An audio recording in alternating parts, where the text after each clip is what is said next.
तो ब्रेन में हम लोगों ने वेंट्रिकल्स को डिस्कस किया था और मेड्यूला के बारे में हम लोगों ने पढ़ा था। तो वेंट्रिकल्स के अंदर क्या है, सेरेब्रो स्पाइनल फ्लूइड है। ठीक है, तो मेड्यूला क्या काम करता है, मेड्यूला जो है आपको यहाँ पे देखने को मिलता है, देखिए ये है मेड्यूला, यहाँ पे मेड्यूला है। ठीक है, तो मेड्यूला का काम क्या है, आपको रेगुलेट करना वाइटल साइंस, जैसा कि blood pressure, respiratory rate, breathing, ये सब चीज़ें देखने को मिलती हैं यहाँ पर। और रिफ्लेक्सेस भी देखने को मिलते हैं, जैसा आप खांसते हैं, छींकते हैं, या फिर आप स्वैलो करते हैं या वॉमिटिंग करते हैं। तो ये सब चीज़ें आप कहाँ से ऑपरेशन इसका होता है, ऑपरेट कहाँ से होता है, वो होता है मेड्यूला से। ठीक है, चलिए आज अब हम बात करेंगे पॉन्स के बारे में। सो बेसिकली पॉन्स कहाँ पे है, यहाँ पे देखिए, ये एरिया को क्या कहेंगे, pons. ठीक है, the pons bulges anteriorly from the upper part of the medulla. तो मेड्यूला के ऊपरी हिस्से में क्या होगा, pons होगा. Within the pons are two respiratory centers that works with those in the medulla to produce a normal breathing rhythm. The function of the all respiratory system is discussed in chapter 15. The many other neurons in the pons. Pons is the form of Latin name bridge, connect the medulla with other parts of the brain. L1 pons. तो basically ये pons क्या है, medulla और ऊपर के brain को connect करने वाला। और यहाँ पर भी आपका रेस्पिरेटरी सेंटर है। Within the pons two respiratory systems that work with those in the medulla to produce a normal breathing rhythm. तो पॉन्स में भी क्या होगा, आपको लिंक होगा, पॉन्स और मेडुला एक दूसरे से लिंक है। यहाँ पे टू सेंटर्स है। ठीक है, टू सेंटर्स है जो आपको कंट्रोल करते हैं ब्रीथिंग में। तो लेकिन क्योंकि ब्रीथिंग यहाँ का चैप्टर नहीं है, इस वजह से ब्रीथिंग के बारे में यहाँ पे डिटेल डिस्कशन नहीं दिया गया। तो पॉन्स का ताल्लुक ब्रीथिंग से है। ब्रीथिंग के बारे में हम लोग कहाँ बात करेंगे, रेस्पिरेटरी सिस्टम में। ठीक है, अब नेक्स्ट पार्ट है mid brain. The mid brain extends from the pons to the hypothalamus and enclosed the cerebral aqueduct, a tunnel that connects the third and fourth ventricles.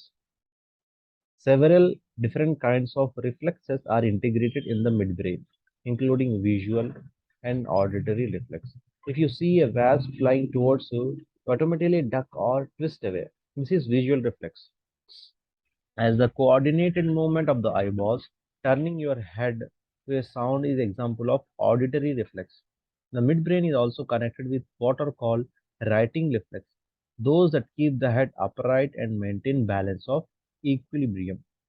So mid brain का काम क्या है, mid brain आप देख सकते हैं, यहाँ पे देखने को मिलेगा ये एरिया, क्या आपको मिड ब्रेन कहलाएगा। कल हम लोगों ने देखा था ये एरिया क्या कहलाएगा, मिड ब्रेन। ये पॉन्स का है, ये मेडुला का है। ठीक है, मेडुला का है स्पाइनल कॉर्ड। तो ये एक दूसरे से कनेक्टेड है। ठीक है, एक के बाद एक है। तो इसका फंक्शन क्या देखने को मिलेगा आपको, इसका फंक्शन जो है मिड ब्रेन का, आपको रिफ्लेक्सेस के लिए बहुत ज़्यादा इम्पोर्टेंट है। जैसे कि विजुअल रिफ्लेक्सेस या फिर ऑडिटरी रिफ्लेक्सेस, ये सेकंड है। थर्ड फंक्शन है बैलेंसिंग। विजुअल रिफ्लेक्सेस की एग्जांपल, जैसे कि आप कोई सडनली कोई चीज़ आपके सामने आ गई, या फिर कोई एक मच्छर आ गया, कोई बॉल आ गया, या फिर कोई कचरा आ गया, तो आप क्या करेंगे, आंख को बंद कर लेंगे फौरन। यानी आंख के सामने एक इमेजिनेशन आपके सामने आया है, ये देखिए एक बॉल है, बॉल अगर लगने वाला है तो आप आंख बंद कर लेंगे या सर झुका लेंगे या फिर नीचे कर लेंगे सर।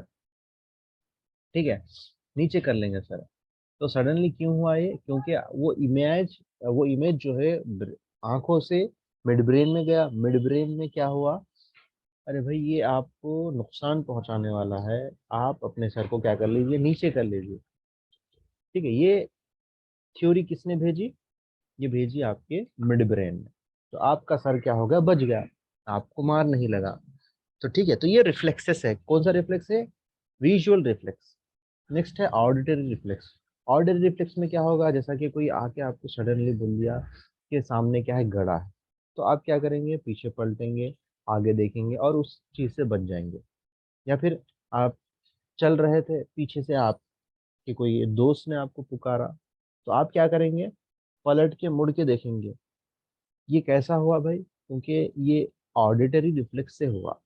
एक साउंड ट्रैवल होकर ईयर्स के जरिए से ब्रेन के सेंसरी न्यूरॉन्स के थ्रू ब्रेन के मिड ब्रेन तक गया। मिड ब्रेन वहां पे क्या किया उसने, ऑडिटरी रिफ्लेक्स को उसने एक इमेजिनेशन के जरिए से उसने एक इमेज बताया कि भाई आपको कोई बुला रहे हैं, पीछे मुड़ के देखो आप।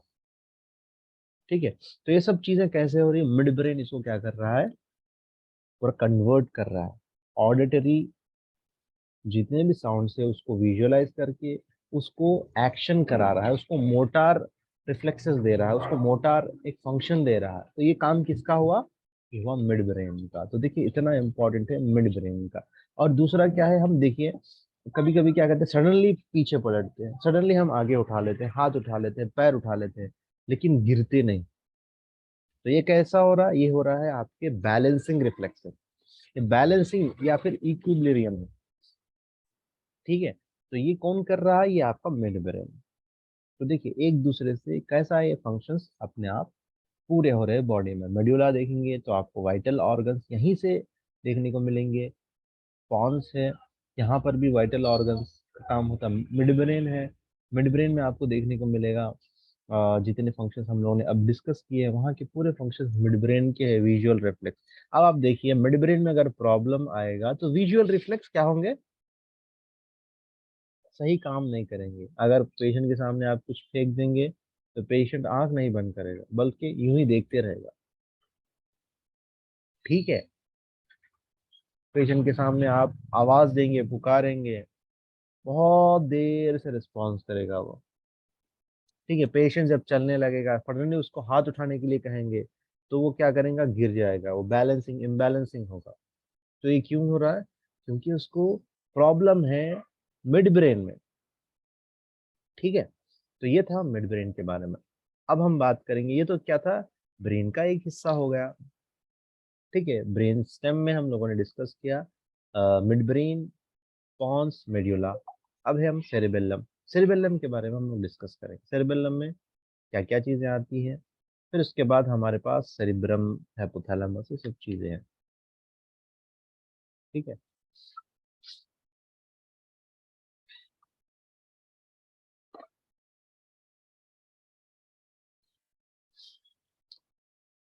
सेरिबेलम, सेरिबेलम के बारे में डिस्कस करेंगे। आप जानते हैं सेरिबेलम कहाँ पे है हमारे ब्रेन में, ये जो हिस्सा दिख रहा है बैक साइड का, ये कहलाएगा सेरिबेलम।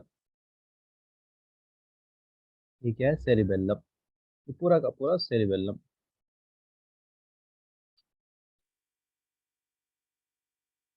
ठीक है, यहाँ दिख रहा है आपको सेरिबेलम। ठीक है, चलिए देखते हैं सेरिबेलम के बारे में। Cerebellum is separated from medulla and pons by the fourth ventricle and is inferior to the occipital lobe of the cerebrum. अब ये कहाँ पर है, इंफीरियर, निचले हिस्से में है, ऑसिपिटल लोब के पास। ठीक है, as you already know many of the functions of the cerebellum are connected with movement. cerebellum का असल काम क्या है, मूवमेंट, याद रखिए। This included coordination, regulation of muscle tone, the appropriate trajectory and end points of movements and the maintenance of position, posture and equilibrium.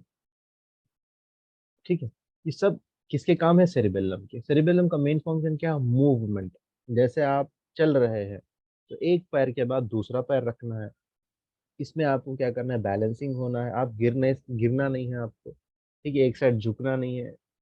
ठीक है, आप अगर एक पैर से भी चल रहे हैं तो उसमें भी बैलेंसिंग होना है। ठीक है, आप हाथ उठा रहे हैं, ये हाथ, दोनों हाथ उठा रहे हैं तो दोनों हाथ में बैलेंसिंग होना है। ठीक है, ये सब कैसे देखने को मिल रहा है आपको, ये सेरिबेलम की वजह से।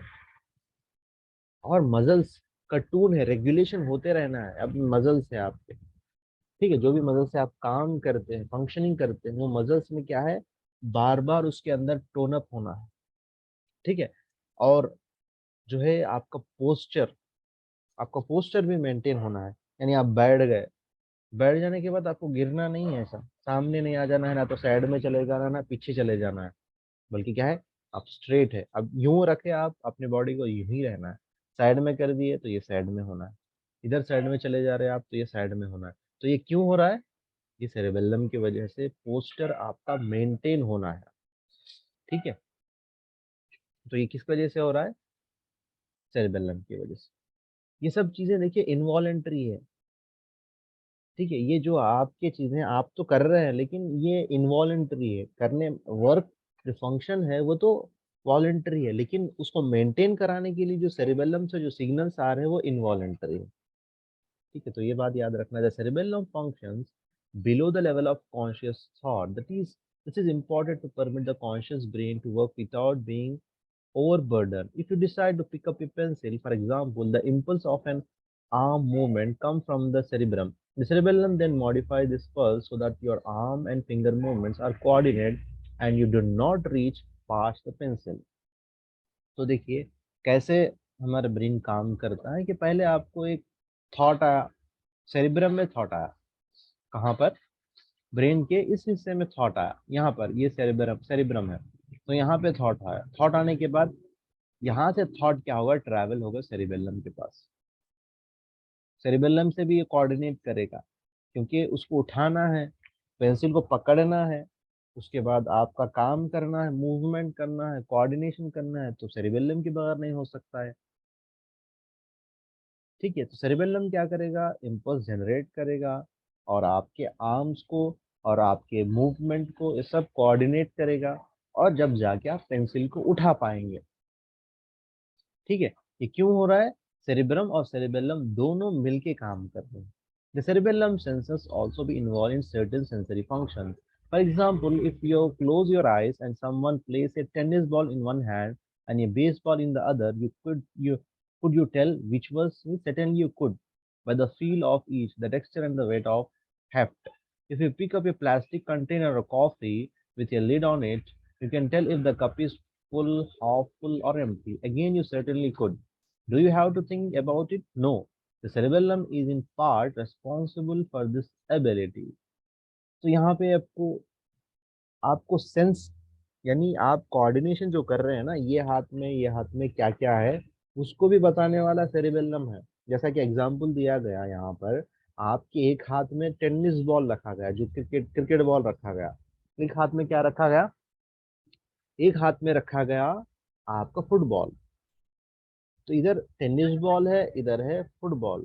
तो आप क्या महसूस करेंगे? आप महसूस करेंगे कि ये हाथ में अलग है, ये हाथ में अलग है। ये हाथ में फुटबॉल है, ये हाथ में टेनिस बॉल है, टेनिस बॉल है। ठीक है, तो ये कैसा मालूम हुआ भाई? ये सेरिबेलम से मालूम। आपको ये दोनों हाथ में एक कप दे दिया गया, एक हॉट है, एक है कोल्ड है, एक हाफ है, एक एम्प्टी है। आपको कहा गया आंखें बंद कर लीजिए, तो आप जवाब दे सकेंगे। ये कैसा हुआ भाई? ये एबिलिटी है सेरिबेलम के पास कि ये कर सके। ठीक है, तो ये चीजें किससे मालूम हो रही है? सेरेबेलम से। तो अगर सेरेबेलम में प्रॉब्लम आएगा तो कितना बड़ा नुकसान होगा बॉडी को। वो कोऑर्डिनेशन नहीं कर पाएगा। ये हाथ अगर उठा सका तो ये हाथ एक साथ नहीं उठा सकेगा, चलने के लिए भी कोऑर्डिनेशन नहीं होगा उसको। ठीक है, मूवमेंट में कोऑर्डिनेशन नहीं होगा, और वो पहचान नहीं कर सकेगा कि भाई मेरे हाथ में क्या रखा हुआ है। आप दे देंगे बॉल, इधर फुटबॉल, इधर वॉलीबॉल, इधर टेनिस बॉल, तो वो कहेगा दोनों हाथ में सेम बॉल है। क्यों? क्योंकि सेरिबेलम में प्रॉब्लम आ गया, वहां से सेंसरी और मोटर दोनों भी defect. To regulate equilibrium the cerebellum use information about gravity and movement provided by the receptors in the inner ears. These receptors are discussed further in chapter 9. तो ये gravity और movement जो है, इसके बारे में सेरिबेलम को कैसे पता चल रहा है? वो है हमारे इनर ईयर में कुछ रिसेप्टार्स होते हैं। ठीक है, तो उसके बारे में हम लोग ईयर के चैप्टर में डिस्कस करेंगे। ठीक है, तो सर हम लोगों ने आज बहुत ही इंपॉर्टेंट चीज़ों के बारे में डिस्कस किया। पॉन्स के बारे में, मिड ब्रेन के बारे में, और सेरेबेलम के बारे में। ठीक है, कल हम लोग आएगा तो चैप्टर डिस्कस करेंगे।